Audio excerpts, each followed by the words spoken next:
ইরানের সর্বোচ্চ ধর্মীয় নেতা আয়াতুল্লাহ আলী খামেনিকে ইসরায়েলের হত্যাচেষ্টার পরিকল্পনায় যুক্তরাষ্ট্রের প্রেসিডেন্ট ডোনাল্ড ট্রাম্প ভেটো দিয়েছেন। রোববার মার্কিন দুই কর্মকর্তা ব্রিটিশ বার্তা সংস্থা রয়টার্সকে এই তথ্য জানিয়েছেন।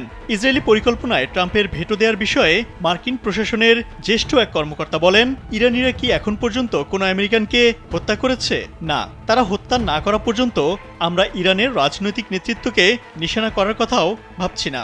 নাম প্রকাশ না করার শর্তে মার্কিন ওই কর্মকর্তা বলেন, ইরানের পারমাণবিক কর্মসূচি ঠেকানোর লক্ষ্যে ইসরায়েল ইরানে ব্যাপক হামলা শুরু করার পর থেকেই যুক্তরাষ্ট্রের শীর্ষ কর্মকর্তারা নিয়মিতভাবে ইসরায়েলি কর্মকর্তাদের সঙ্গে যোগাযোগ করেছেন। তারা বলেন, ইসরায়েলিরা ইরানের শীর্ষ নেতাকে হত্যার সুযোগ পেয়েছিল বলে জানিয়েছে, কিন্তু ট্রাম্প তাদের সেই পরিকল্পনা থেকে বিরত থাকতে বলেন। স্যান্ডেলিনা সো, রূপচর্চায় আভিজাত্য।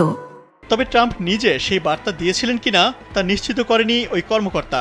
ইসরায়েল ইরান সংঘাত শুরুর পর থেকে ডোনাল্ড ট্রাম্প ও ইসরায়েলি প্রধানমন্ত্রী বেঞ্জামিন নেতানিয়াহুর মাঝে ঘন ঘন যোগাযোগ হচ্ছে বলে জানা গেছে। শুক্রবার রয়টার্সকে দেওয়া সাক্ষাৎকারে ট্রাম্প বলেছিলেন, ইসরায়েলি হামলার বিষয়ে আমরা সবকিছুই জানতাম। আর রোববার ফক্স নিউজকে দেওয়া সাক্ষাৎকারে নেতানিয়াহু বলেছিলেন, ইরানের হামলা শুরু বিষয়ে ইসরায়েলের পক্ষ থেকে মার্কিন প্রেসিডেন্ট ডোনাল্ড ট্রাম্পকে অবগত করা হয়েছিল।